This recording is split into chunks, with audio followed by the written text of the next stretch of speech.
Good evening friends.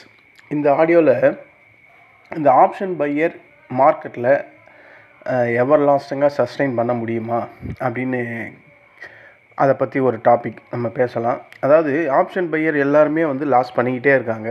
அவங்க எப்படி sir மார்க்கெட்டில் ரொம்ப நாள் லைவில் இருக்க முடியும்? அவங்க தான் அடிக்கடிக்கு லாஸ் பண்ணிக்கிட்டே இருக்காங்களே அப்படின்னு ஒரு கேள்வி எனக்கு மெயிலில் வந்திருக்கு.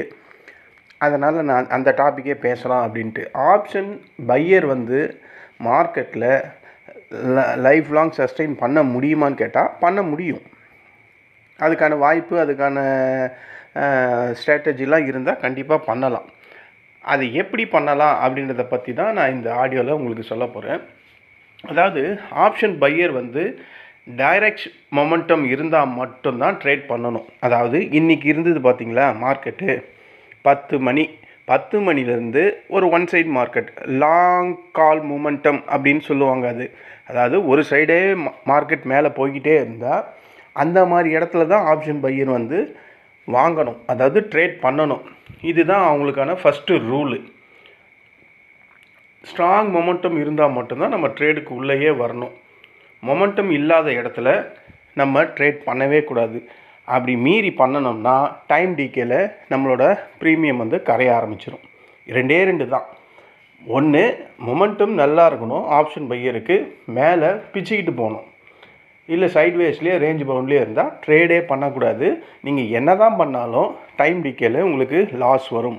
சில பேர் கேட்பாங்கல்ல, சார் மார்க்கெட்டு மெதுவாக மேலே போகுது சார், ஆனால் என்னோடய ப்ரீமியம் மட்டும் ஏறவே மாட்டுது, குறையதான் செய்யுது அப்படின்றாங்கல்ல. அது இந்த தீட்டா எஃபெக்டால் தான் நடக்கும். ஏன்னா மார்க்கெட் ஒரு ரேஞ்ச் ஸ்ட்ராங் மொமெண்டம் மேல் நோக்கி ரெசிஸ்டண்ட்டை கட் பண்ணி மேலே க்ளோஸ் ஆகுது, அதுக்கப்புறம் மார்க்கெட் புல்லிஷில் போகுதுன்னா அந்த இடத்துல நம்ம எடுக்கணும். இது ஆப்ஷன் பையருக்கு தெரிய வேண்டிய ஒரு கண்டிப்பான ஒரு விஷயம். இது தெரிஞ்சால் மட்டும்தான் நம்மளால் பெரிய லெவல் ப்ராஃபிட் பண்ண முடியும். சைட்வேஸில் இருந்தால் என்ன தான் தலைகீழ குடித்தாலும் லாஸ் தான் வரும். இந்த ரூல்ஸு கண்டிப்பாக ஸ்ட்ராங் மொமெண்டம் இருக்கும்போது மட்டும்தான் ஆப்ஷன் பையர் ட்ரேட் எடுக்கணும். எப்பப்போல்லாம் ட்ரேட் எடுக்கணும்னா, ஒரு பிரேக் அவுட் நடக்குது, அந்த பிரேக் அவுட் நடக்கும்போது வால்யூம் அதில் அதிகமாக இன்க்ரீஸ் ஆகியிருந்தால் அங்கே எடுக்கலாம். ரெண்டாவது, ஒரு ட்ரெண்டு அப் ட்ரெண்டில் போயிட்டுருக்கு, அது கண்டினியூவேஷன் நடக்குது அப்படின்னா அந்த இடத்துல எடுக்கலாம். சப்போர்ட் அண்ட் ரெசிஸ்டண்ட்டை, அதை இப்போ ரெசிஸ்டண்ட்டை உடச்சி மார்க்கெட் மேலே போகுதுன்னா அந்த இடத்துல எடுக்கலாம். ஏதாவது ஏதாவது ஒரு நியூஸை பேஸ் பண்ணி ஒரு பாசிட்டிவ் நியூஸ் வந்தால் அந்த இடத்துல நம்ம எடுக்கலாம். ஸோ இந்த மாதிரி 4 சினாரியோவில் மட்டும்தான் ஆப்ஷன் பையர் ப்ராஃபிட் பண்ண முடியும். இது எவ்வளோ பேருக்கு ஆப்ஷன் பையருக்கு தெரியும்? நம்ம கண்மூடித்தனமாக காலையில் மார்க்கெட் 9:15 ஆன ஒன்றையுமே உக்காந்துருவோம். அது ஏறுதா இறங்குதா அதெல்லாம் பார்க்க மாட்டோம். அது எப்படி சொல்கிறதுனா ஒரு அடிக்ஷன் ஆகிப்போச்சு நமக்கு. இது எல்லாருக்குமே அப்படி தான் இருக்கும். நானே ஒரு ஆப்ஷன் பையர் தான், எனக்கே அப்படி தான் இருந்தது. நான் ஸ்டார்டிங்லலாம் பண்ணும்போது ஒரு 3-4 வருஷத்துக்கு மார்க்கெட் 9:15 எப்படா ஓப்பன் ஆகுன்னு தான் இருக்கும். ஏன் எதுக்குன்னா லாஸ் பண்ணுறதுக்காக நம்ம வெயிட் பண்ணிக்கிட்டு இருக்கோம் அப்படின்றதுக்கு தான் அதுக்கு அர்த்தம். ஏன்னா எவ்வளோ இருக்குது பாருங்கள். இதெல்லாம் தெரியாமையே தான் நம்ம எல்லாருமே ஆரம்ப கட்டத்தில் விடுவோம். இது மாதிரி நம்ம செக் பண்ணியிருப்போமா? நீங்களே உங்களை கேள்வி கேட்டு பாருங்களேன். ஒரு ஆப்ஷன் பையர் இப்போ நான் சொன்ன இந்த 4 சினாரியோவில் ஒன்றையாவது நம்ம அப்போ யோசித்து பண்ணியிருக்க மாட்டோம். அதனால தான் ஆப்ஷன் பையர் லாஸஸ் ஆகிறதுனால மார்க்கெட்டில் சஸ்டெயின் பண்ண முடியல அப்படின்றது 100க்கு 100 உண்மையான ஒரு கருத்து. அதுக்கப்புறம் இந்த கேபிட்டல் ப்ரொடக்ஷன் பண்ணணும். கேபிட்டல் ப்ரொடக்ஷன்னா என்னதுன்னா, உங்கள் அமௌண்ட்டை கண்டிப்பாக நீங்கள் லாஸஸ் பண்ணாங்க அதை அப்படியே மெயின்டைன் பண்ணணும். அதுதான் ஃபஸ்ட்டு ப்ரையாரிட்டியாக இருக்கணும். உங்கள்கிட்ட காசு இருந்தால் தானங்க போய் நம்ம ஆப்ஷன் பையிங்லாம் பண்ண முடியும். டிமேட்டில் காசு இருந்தால் தான் ஆப்ஷன் பையிங்கே பண்ண முடியும். அப்போது கேபிட்டலை ப்ரொடெக்ட் பண்ணுறது ஃபஸ்ட்டு கோலாக இருக்கணும். கேபிட்டல் எப்படி ப்ரொடெக்ட் பண்ணுறது? அப்போது இந்த கேபிட்டல் எப்படி ப்ரொடெக்ட் பண்ணுறதுன்னு கேட்டால் ஒரு ரூல் அதுக்கு கண்டிப்பாக மெயின்டைன் பண்ணணும். நம்ம கேபிட்டலில் ஒரு 10,000 ரூபாய் இருக்குன்னா அதில் 1% இல்லை 2% அந்த மாதிரி ஸ்டாப் லாஸ் போட்டு தான் கேபிட்டலை ப்ரொடெக்ட் பண்ண முடியும். பல பேர் என்ன பண்ணுவாங்கன்னா, 12,000 10,000 இருக்குன்னா அதில் 50% லாஸஸ்க்கு வைப்பாங்க. 50% வச்சா 10,000 ரூபாயில் 50% 5,000 ரூபாய் காலி ஆகிடும். ரூபாய் ஒரு நாளைக்கு லாஸ் பண்ணுற லெவலில் ஒரு ஆப்ஷன் பையர் ட்ரேட் பண்ணி லாஸ் பண்ணாங்கன்னா எப்படி அவங்களால சஸ்டெயின் பண்ண முடியும்? ஒரு நாளைக்கு 5000னா 20 நாள் ட்ரேட் பண்ணுறாங்க. அப்போ 20 நாளுக்கும் காசு வேணும். அப்போது ஒவ்வொரு நாளைக்கு 5000 பண்ணால் அப்போ நான் அந்த ட்ரேட் பண்ணுறதுல ஒரு யூஸும் கிடையாது. இதுக்கு எல்லாருமே நம்ம ஆப்ஷன் பையரில் இருக்க எல்லாருமே உதாரணமாக இருப்போம். அதை ஃப்ரெஷஸாக நீங்கள் வந்தீங்கன்னா இந்த கேபிட்டலை ப்ரொடெக்ட் பண்ணணுன்னா உங்கள் கேபிட்டல் அமௌண்ட்டில் 1% இல்லைனா 2% வந்து கம்பல்சரி ஸ்டாப் லாஸ் போட்டு ட்ரேட் பண்ணணும். இது செகண்ட் ரூலில் ரொம்ப ரொம்ப important rule.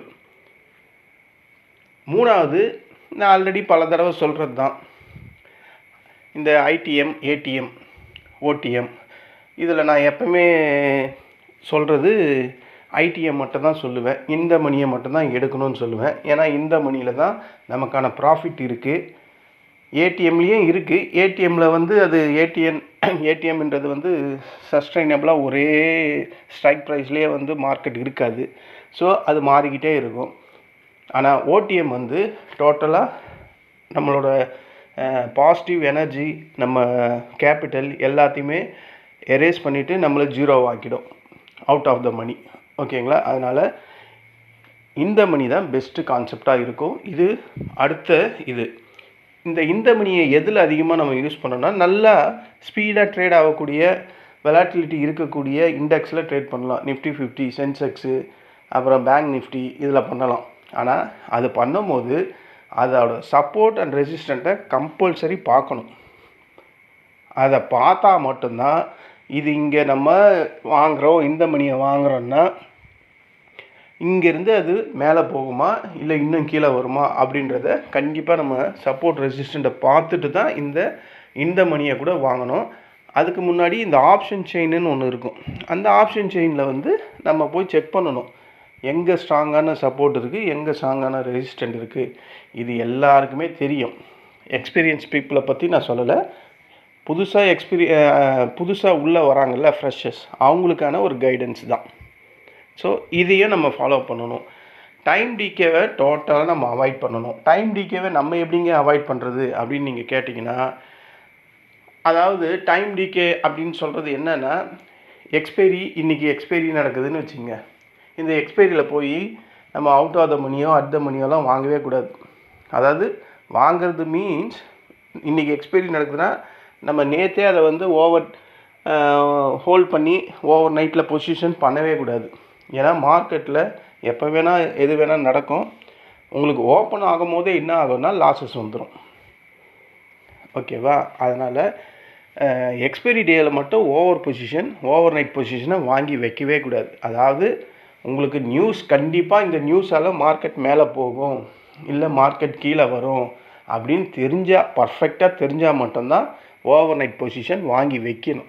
Over night position வாங்கி வச்சு பல பேர் வந்து போண்டி ஆனவங்கள்லாம் இருக்கிறாங்க, என் ஃப்ரெண்ட்ஸுங்களே இருக்கிறாங்க. அதனால் ஓவர் நைட் பொசிஷனை நீங்கள் புதுசாக மார்க்கெட்டில் இருக்கீங்கன்னா இதை ஃபாலோ பண்ணணும். இப்படி ஃபாலோ பண்ணிங்கன்னா மட்டும்தான் உங்களால் மார்க்கெட்டில் சஸ்டெயின் பண்ண முடியும். ஸ்டாப் லாஸ் வந்து கம்பல்சரி வைக்கணும்னு நான் ஆல்ரெடி சொல்லிட்டேன். ஸ்டாப் லாஸ் வந்து ஒரு இன்ட்ராடே பண்ணுறீங்கன்னா உங்களோட கேபிட்டலில் 1-2% ஃப்ரெஷஸாக இருந்தால், எக்ஸ்பீரியன்ஸ் ஆளாக இருந்தாங்கன்னா அது அவங்களுக்கே தெரியும், அவங்க அதை கண்டிப்பாக மெயின்டைன் பண்ணிப்பாங்க. இதுவே ஸ்விங் ட்ரேடிங் பண்ணுற மாதிரி இருந்தால் ஒரு 20-30%, சில பேர் 40-50% வைப்பாங்க ஸ்டாப் லாஸு. இதுவே ஒரு ப்ராஃபிட்டபிள் வந்தால், நமக்கு ஒரு ஆப்ஷன் பையருக்கு ஒரு ப்ராஃபிட்டபிள் அப்படின்னு ஒன்று வந்தால் ஸ்கேல்பர்ஸ் மாதிரி நம்ம கேப்சர் பண்ணிக்கணும் ப்ராஃபிட்டை. அதாவது அது ரெசிஸ்டண்ட்டை கட் பண்ணி மேலே போகுது, ஒரு 30 பாயிண்ட் வந்துச்சு. 30 பாயிண்ட்டு வந்து சென்செக்ஸில் வந்தால் 600 ரூபா. அந்த 600 ரூபா நமக்கு வரும்போது நம்ம கேபிட்டலுக்கு அது எவ்வளோ பர்சன்டேஜ்னு பார்த்துக்கணும். மினிமம் ஒரு 10% இருக்கணும். இருந்தால் கண்டிப்பாக புக் பண்ணிக்கணும். இல்லை இன்னும் மேலே போகும்னு வெயிட் பண்ணிங்கன்னா, ஒரு வேளை அது கீழே வந்துச்சுன்னு வச்சுங்க, இருந்த ப்ராஃபிட்டும் போய் லாஸ் ஆகிடும்.